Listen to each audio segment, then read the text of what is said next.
Récemment, la goth Alma Dufour a dit ça. Bardella, il est trop con pour. Enfin, non, mais pardon, mais enfin, c'est pas lui le grand génie de la strate du RN, à mon avis. Enfin, je suis désolée, mais je le pense qu'il est pas très, très. Voilà, c'est pas le couteau le plus aiguisé du tiroir, tant on est. Quand ma meilleure pote m'envoie ça, on est pas loin politiquement, mais on n'est pas exactement au même endroit. Elle me dit, fais chier, il faut pas dire des gros mots comme ça, parce que ça va encore nous retomber dessus, on va dire que on bordélise la politique, etc. J'aimerais nous désabuser collectivement d'une notion qui me semble surannée en grand 2026. La politique, en tout cas la politique professionnelle, n'est pas un lieu de débat. Dans la vie de tous les jours, vous, moi, on fait des vidéos, on débat dans les commentaires, etc. Là, on est dans ce qu'on appelle une forme de démocratie au sens de la démocratie de Paul Ricoeur. C'est de tête démocratique une société qui se reconnaît divisée, c'est-à-dire traversée par des contradictions d'intérêts, et qui se fixe comme modalité d'associer à part égale les citoyens dans l'expression, l'analyse, la mise en débat de ces contradictions dans le but d'arriver à des arbitrages.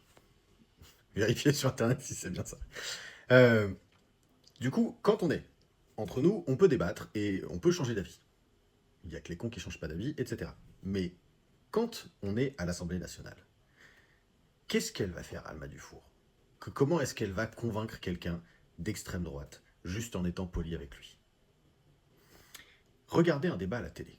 Est-ce que vous avez l'impression qu'ils s'adressent la parole, qu'ils se regardent d'humain à humain, qu'ils se demandent comment est-ce qu'on peut avancer ensemble sur un dossier, sur un autre, etc. Ça arrive, mais c'est extrêmement rare et il faut déjà qu'ils soient en extrême proximité idéologique. Alors si je voyais dans cette vidéo Sandrine Rousseau et Alma Dufour qui discutaient, qui n'étaient pas d'accord sur un point et qui arrivaient à un consensus, je ne serais pas choc-barre parce qu'il y a une proximité idéologique. Mais dès qu'on va chercher Master Poulaga et de la droite, le PS, les centristes de droite et même à l'extrême droite à partir de LR, etc., ces gens-là, vous ne les convaincrez plus jamais.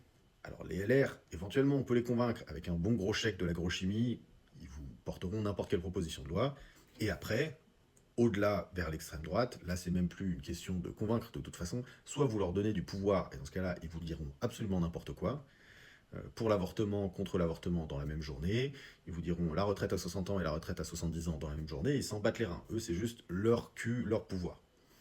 Mais du coup, vous voyez bien que dans tout ce spectre politique, à part les gens qui sont vraiment en train de faire de la politique, c'est-à-dire vraiment en recherche de solutions pour le monde dans lequel ils sont, et ben tous les autres, ils sont inconvaincables. Et du coup, ça veut dire que ce qui en découle logiquement, c'est qu'ils n'ont pas besoin de réalité pour attaquer LFI. Ce gros mot-là, traité Bardella de con, ne fait rien à l'affaire. Si vous originez votre sociologie politique sur France Culture, France Inter, France Télévisions, en vous disant c'est des gens qui sont au moins un peu représentatifs de la population, vous pourriez être amené à croire, à tort, que si LFI était poli, que si LFI faisait pas les cons, alors ils seraient respectables, alors on les inviterait à débattre, alors on écouterait leurs idées.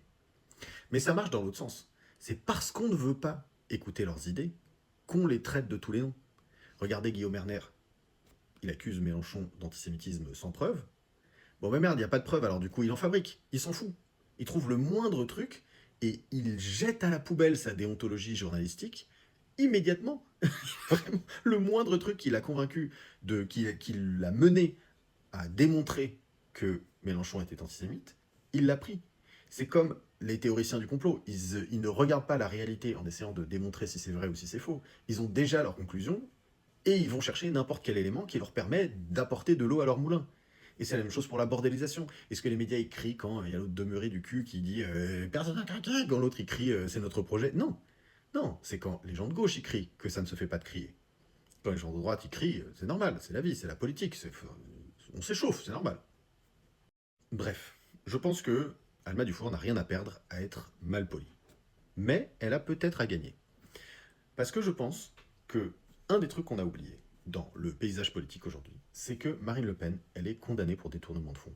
Après avoir fait une carrière entière sur le fait que tout le monde était pourri sauf elle. Et je pense que ça lui fait plus mal qu'on ne le perçoit.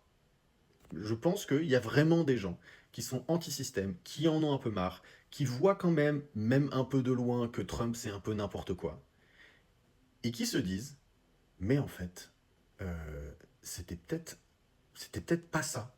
C'était peut-être pas le RN, la grande solution. Du coup, il se dégage de la politique, il se désengage. Mais quand il y a quelqu'un qui arrive, et moi j'ai été surpris de l'apprendre en discutant en DM ou sur des commentaires avec des gens d'extrême droite, quand il y a quelqu'un qui débarque et qui a l'air réel, eh bien ça leur plaît plutôt. Par exemple, il y a des gens d'extrême droite qui ont beaucoup de respect pour Poutou. Ils disent que c'est un utopiste, qui comprend rien à la vie, à l'économie, etc. Mais ils ont du respect. Parce qu'un mec qui regarde un crétin en costard comme Fillon et qui lui dit « Vous, vous avez piqué dans la caisse », eh ben ça, les gens le respectent, ça. Ça, particulièrement les gens qui n'aiment pas trop le système, ils respectent ça. Alors, j'aurais pas pensé trouver des fans de Poutou à l'extrême droite, mais c'est quand même quelque chose qui arrive. Et je pense que l'authenticité dans le bordel politique dans lequel on vit, et surtout dans l'ère du post-macronisme qui s'ouvre, parce que tout ce qu'on peut se souhaiter les uns les autres, c'est qu'on rentre dans l'ère du post-macronisme, eh bien, leur espèce d'aspect lissé, normé, où on dit jamais de gros mots, où on porte bien la petite cravate, tout le monde a compris que c'était une arnaque. Que c'était une arnaque, que ces gens, ils arboraient toute la panoplie de la non-violence en étant hyper violents. En maltraitant la société, en maltraitant les gens, en fermant les hôpitaux, les écoles, etc. En nous laissant crever sous la canicule. Et vous l'avez senti dans votre corps, à grosses gouttes de sueur, leur violence. Beaucoup de gens l'ont senti. Peut-être que si vous avez été un petit peu rebiffé contre quoi que ce soit, vous l'avez aussi senti en vous en crever un œil ou arraché une main. Mais vous comprenez ce que je veux dire. Leur politique, plus personne ne croit qu'elle est authentique. Et du coup, je pense que le gros mot d'Alma Dufour, et les gros mots qui viendront, ce sont des choses qui ne desservent pas politiquement LFI. Tout simplement parce que, si vous regardez par exemple Trump, il dit des gros mots tout le temps, eh bien c'est en partie son authenticité qui a fait son succès. Les gens lui font confiance, alors à tort, mais ils lui font confiance, en partie parce qu'il dit des gros mots. Il dit des gros mots, il parle comme eux, il parle comme tout le monde, en fait il en a rien à foutre, et il est là pour foutre un grand coup de pied dans la fourmilière. Et ça, on pourrait le faire de gauche. On pourrait le faire de dire, il y a une fourmilière, l'extrême droite, elle n'est pas là pour mettre un grand coup de pied dedans, vous avez qu'à regarder Trump, il n'a pas mis le coup de pied dans la fourmilière, il a piqué la fourmilière et tout le reste avec. Nous, on va pour de vrai essayer de changer les choses. Et du coup, on ne va pas utiliser les mêmes tactiques qu'eux, mais on n'est pas forcément obligé d'être étranger aux gros mots et d'utiliser les règles de la bienséance et de la norme macroniste. Allez, hydratez-vous, arrêtez d'être poli avec les fascistes et retrouvez-moi en manif avec ma pancarte Jordan Bardella est un con. Ciao.